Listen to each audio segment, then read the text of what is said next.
We are kicking off our 2025 college football predictions with the defending national champions, the Ohio State Buckeyes, coming off of course, a magical season last season.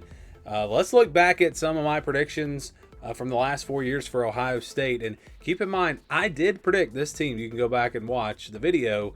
Preseason, I did pick this team to win the national championship last year. You look at my predictions over the last 4 seasons, if anything, I've actually overrated this team a little bit. Going all the way back to 2021, I had them at 11-1. They went 10-2.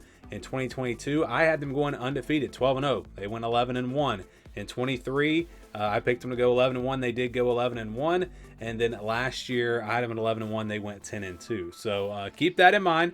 I like to show this at the beginning of the video because anytime I pick a team to do maybe worse than everyone's expecting, everyone calls me a hater, or vice versa. If I pick a team to do really well, they say I'm a fan of that team or whatever. So these again are the predictions from the last 4 years, and as you can see, if anything, I have been too favorable for Ohio State. So let's get into the schedule, but first, just some thoughts on this team. When you look at the roster, of course, there are some question marks. There really are. You got the quarterback position. You're going to have an unproven guy there, most likely Julian Sayin. And then you look at the running backs. No elite back there. I think they'll be solid at running back. A nice 1-2 punch there. Maybe 3 guys wind up with a role there at running back. And then, of course, wide receiver. That's going to be the strength of the team with Jeremiah Smith and all those weapons. Offensively, a step back from last year, I think. You look at the offensive line, I think maybe not quite as good as last year. That's maybe one of the concerns for this team. Really, both sides of the ball. On the line of scrimmage, I think the defensive line could be a bit of a weakness for them as well. When I say weakness, Ohio State's going to have a better defensive line than most teams in college football. But compared to where they normally are, or compared to the other elite teams, I think Ohio State maybe some question marks there on that defensive line. The linebackers should be really good. Secondary, probably the strength of the defense. So overall, it's a talented team, like it always is. But I would say more question marks than normal for this Ohio State team. Again, when you look at the line of scrimmage, a new quarterback, an unproven quarterback, a running back room that maybe is not quite as good, not quite as proven as what they have had in the past. So yeah, there are definitely some question marks for Ohio State. I'd say this is actually probably one of the worst Ohio State teams, at least looking at it now, that Ryan Day will have since he's been there. Now, again, I'm comparing that to other Ohio State teams. This is still going to be a really good team, probably a top 10 team, but I don't think it's going to be quite as good as the team from last year and really the last several years. But still should be very good. And again, if Julian Sayin comes in there and he is a great quarterback, I wouldn't say elite, just really good. If he's a really good quarterback, if he gives them kind of what Will Howard gave them last year, this team could possibly make another run. But there are question marks, like I said. So let's get into the predictions now. We'll start with Texas. They're in that first game. This is going to be a great game, of course. This is one of the biggest games, really, of the season, but especially of week 1. You look at the two rosters. I do think Texas has an advantage here. I think they have an advantage to the line of scrimmage for sure. I think that you look at that defensive line for Texas. I think that's going to potentially cause some problems for this Ohio State offensive line. And I think that the Texas offensive line will have an advantage over the Ohio State defensive line. So you start in the trenches. That definitely favors Texas. You look at just the overall defense for Texas. I think they've got the talent. They've got the athletes to maybe slow down this Ohio State offense a little bit. You look at Texas, Arch Manning, unproven. I mean, we've seen a little bit from him, but is he, he's getting a lot of hype. Is he really that good? We're going to find out. But I trust him a little bit more. He has played in some conference games, some SEC games. I trust him a little bit more here in this opener. I think it's going to be tough for whoever winds up starting at quarterback for Ohio State in a big game like this. Home field advantage does help Ohio State for sure, and I think that could be the difference, but I don't really think it's going to be enough. I'm going to go with Texas in this one. I think Texas goes on the road. They beat Ohio State. I don't know who's favored. I haven't seen the spreads on that one yet, but potentially a slight upset. Again, I don't really know what the spread is for that one. I just think Texas overall is the more talented team, and I think it's enough for them to go on the road and win this game.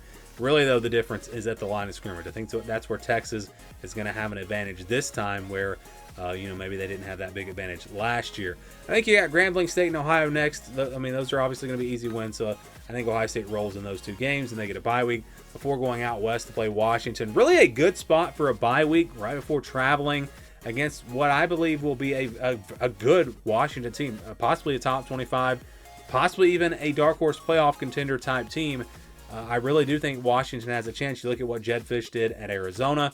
And just look at the drop-off of Noah Fafita, how good he was with Jedd Fisch there, and then the drop-off last year, and just that team overall. This is a coach that has proven that he can get it done, and he's got a pretty talented roster.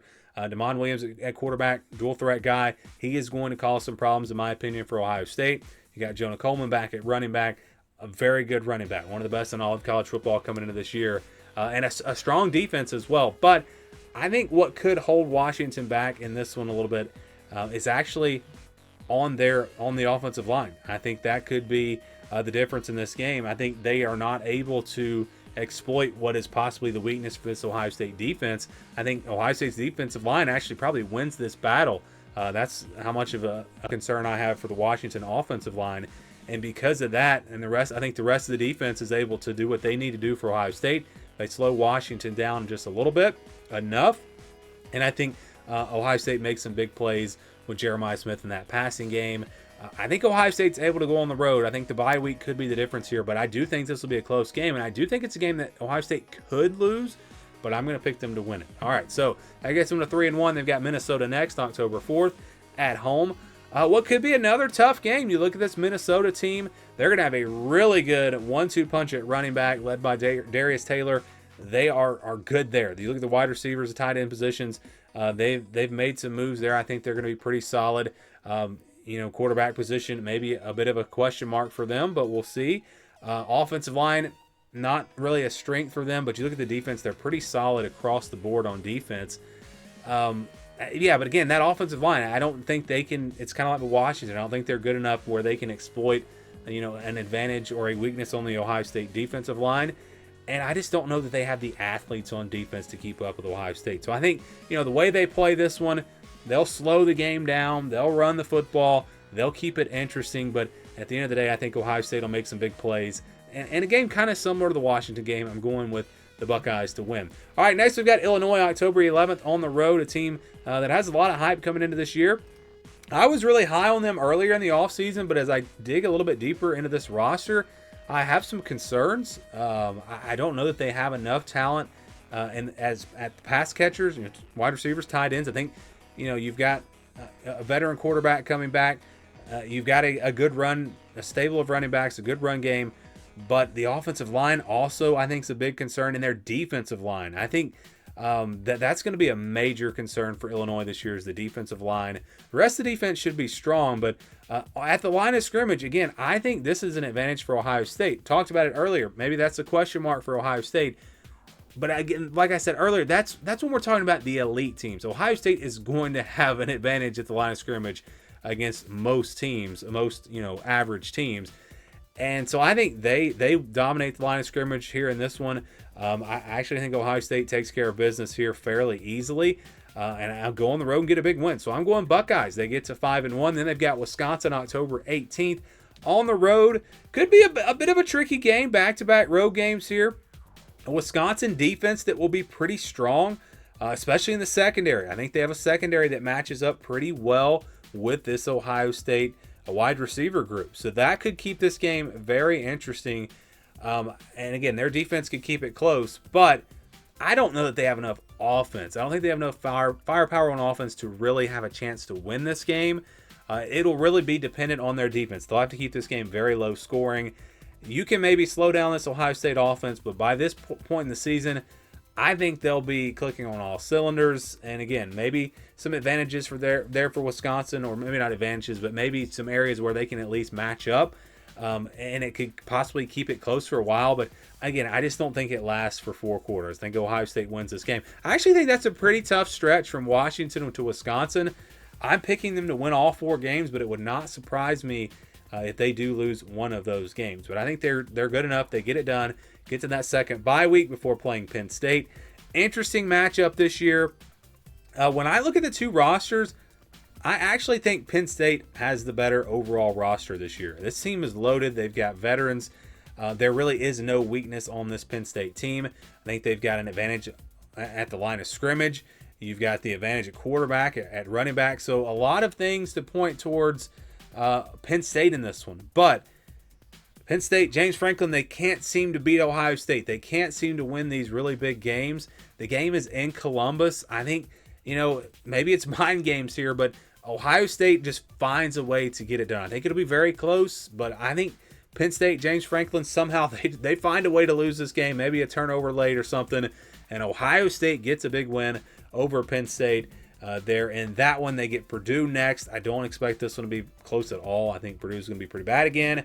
You got UCLA, a team that could be decent this year, but I don't think it's going to be good enough to go into Columbus. I think Ohio State's playing with a lot of confidence by this point in the season.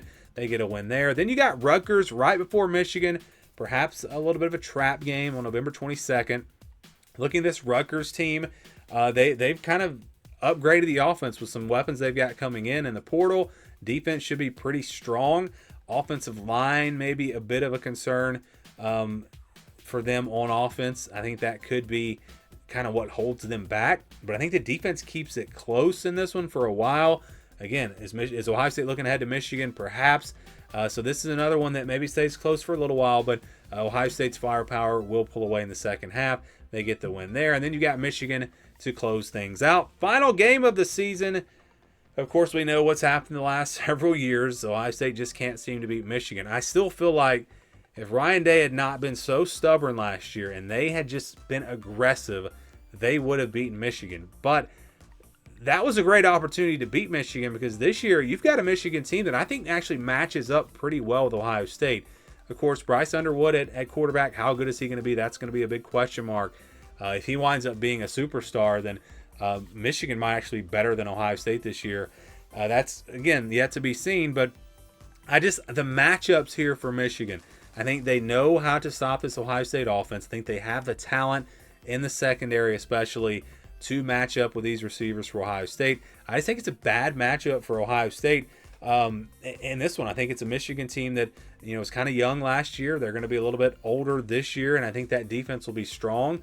I look at the defensive line especially. I think they'll have an advantage there, and I think their offensive line will be an advantage over the Ohio State defensive line. It's just going to come down to really Michigan.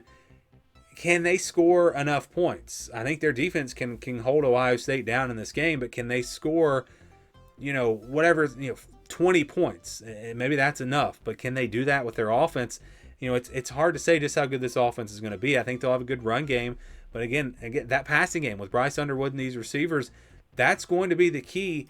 I'm not going to necessarily say that it's in their heads that Ohio State can't win this game, because I actually think that Michigan just matches up really well here.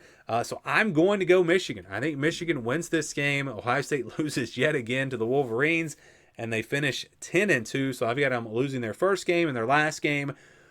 But, I mean, this team could go 9-3. That is realistic. When you look at that game against Penn State, and then you look at that stretch from Washington to Wisconsin, even if they beat Michigan, they could go 9-3, because I think there are a couple of other opportunities there for them to lose. I think Texas, again, I just think Texas is the better team. I feel fairly confident in that game. These other games, like the Michigan game, Penn State game, maybe those are a little bit tougher for me to predict, and I was back and forth on several of these games. But at the end of the day, I think Ohio State is able to get to 10-2, should be enough to get them into the college football playoff, unless, depending on what happens across the rest of the country. But you would expect 10-2 to be good enough. So those are my predictions for Ohio State. We'll see what happens. I would love to get your thoughts and your predictions. Let me know what you think about the Buckeyes down in the comments below.